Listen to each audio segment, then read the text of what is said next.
Hi, it's Fias Taro. Hello, Aries placement. So, okay. Tingnan natin next action ni person mo pagdating sa situation ninyo.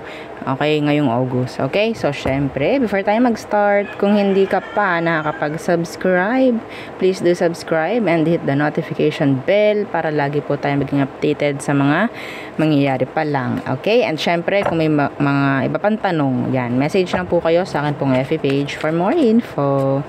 Okay, so,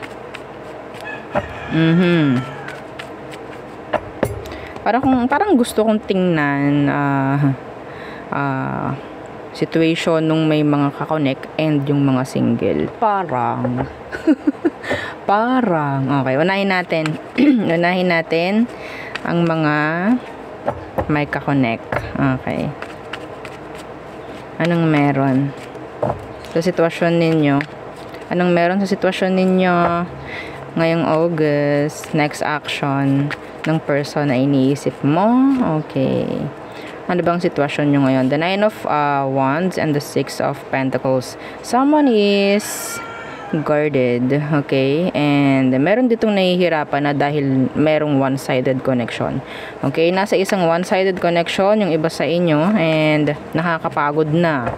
Some of you, hindi mo na maibigay yung tiwala mo dito sa taong to. Okay? So, pwedeng fire and earth. Anyway, let's see. Ano bang meron sa kanya? Ano bang meron sa taong to? Okay, okay. The 4 of Pentacles. So, mapagtago. Oo, mapagtago. Okay. What's with the 4 of Pentacles? The 7 of Cups. In reversed. Okay. So, Aries, ang nakikita ko sa taong to, kasi meron tong something eh. Okay, meron pa rin tong hindi nale-let go. Tingnan ko tong 7 of Cups in reverse. Ano tong 7 of Cups na naka-reverse na to? Is this you or ibang tao? Tingnan natin. Oh, the Wheel of Fortune in reversed. Something or someone, no, na may unfinished business. Yeah. Meron ka bang iniisip dito, Aries, na meron siyang iba and hindi pa sila tapos? This is specific. Parang may ganun eh. Na parang feeling mo nag-uusap pa rin sila. Feeling mo hindi mo siya mapapagkatiwalaan kasi feeling mo is kinakausap niya pa rin yung someone niya from his or her past. Parang yeah.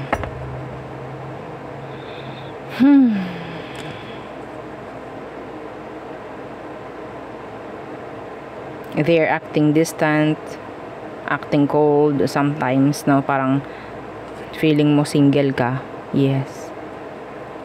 Hindi kita masisisi. Yeah. They're holding back or sabihin nating may chance na hindi pa rin totally nalalet go ng taong to. Kung sino man yon. Yes. Kasi hindi na nga siya nagiging patas sa'yo ngayon eh. Hindi na siya nagiging fair. Yeah. May pagkukulang na rin. So, nandyan yung nakakapagod na. Parang ganun. Okay? Tingnan natin kung ano magiging next action niya. Ayaw kong tingnan yung emotion kasi wala na eh. Opo. Anong next action nito? The Page of Pentacles in reversed. Yeah. A lot of delays. Okay? Sa communication, hindi na rin yan ganun kaganda or kakonsistent. Lalo na kung LDR kayo, oh my God. Diba? The Page of Pentacles in reverse and the Knight of Pentacles. May chance talaga na parang hindi na totally talagang maganda. No, yung connection or communication na meron kayo. Talagang pasirok na eh. Oh. No? Wala nang usad. Wala na pong usad. Yeah. Parang humahabol ka na lang dito. Actually. So, anong magandang gawin, Aries? Siyempre, logic na lang, no? Okay? Practical na lang. Practicalan lang yan. The Hermit. Kung hindi mo makuha yung mga sagot na gusto mo. Okay? Yeah, the Ten of Pentacles again in reverse. Leave this connection. Ganun lang. Wala naman tayong magagawa dito. Kung hindi naman na talaga nagiging fair, hindi ka na nagtitiwala sa taong to, lahat na lang is wala ka ng peace. Pagdating sa connection yung dalawa, wala ka ng peace. Hindi ka na nakakatulog ng maayos. Yung eye bags mo hindi na bags, so cabinet na, no? Kakaisip. Stress ka na. 'Di ba? Umanap ka na lang ng dahilan mo para lumayo dito. Hindi ka na nga para humanap may mga dahilan ka na. Okay, but still you're searching or looking for something like answers na magbibigay ng something para magstay ka. Wala nang patutunguhan. Wala na. Kailangan mo lang na maging Queen of Wands, maging independent, maging confident sa sarili mo na lumayo dito. Okay? Because walang mangyayari sa inyo ng taong to ngayong August. Okay? Wala. Ang dami ng trust issue dito, sa totoo lang. Tinumbok ko na ha. Trust issue. Okay? So, walang patutunguhan. Para ka lang lagi ditong may hinahanap. Naghahanap ka sa dilim. Parang ganon. Pero yun nga, mahirap hanapin yung hindi nagpapahanap. 'Di ba? Well, okay. Mahirap makita yung hindi pinapakita at hindi binibigay, 'di ba? So, yeah. Tulad ng sabi ko kanina, tingnan din natin yung mga singles. So, single Aries. Let's see. Okay. Singles. Ano bang meron? Yung new person. Okay, yung new person na tinatarget mo ngayon. Okay? Not your past. Okay? So, new person. Tingnan natin. Ano bang meron sa inyo? Ano bang meron? New person. The Five of Swords in reverse. The Nine of... okay. Yeah, okay. The Nine of Pentacles in reverse. So, this person is, sabihin nating attracted. Okay? They're attracted pagdating sa'yo or vice versa. Okay? Itong new person, ha? Okay? Pero, they're like playing cool. Hindi nila pinapahalata na gusto ka niya. Some of you, the same kayo. Like, mutual yung feelings ninyo for each other. Okay? So, I think this is more on attraction muna. No? Wala pa yung emotion. Okay? The Page of Pentacles is here. Some of you, hindi pa kayo nag-uusap ng taong ito. Hindi pa. Okay? Yeah. Someone is guarded. I don't know who. Let's see. What is there? Next action towards you. Aries. Yung new person na nagugustuhan mo.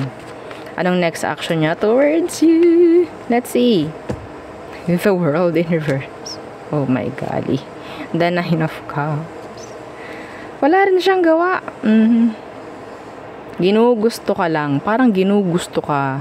Parang ligaw tingin. Oo. Mga pababae, mga palalaki. Kung naman ng gender. Okay? Parang ganun. Yeah.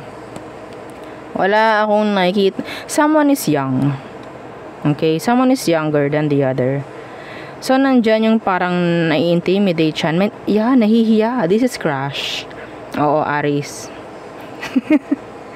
Okay? Someone is intimidated. Oo, feeling intimidated. Like, naku, baka pag nilapitan ko siya, hindi niya ako magustuhan or i-reject niya ako or hindi niya ako pansinin. Gusto kaya niya ako. May mga ganun. Pagdating sa kanya. Okay? Pagdating dito sa new person mo, may ganun siya pagdating sa'yo.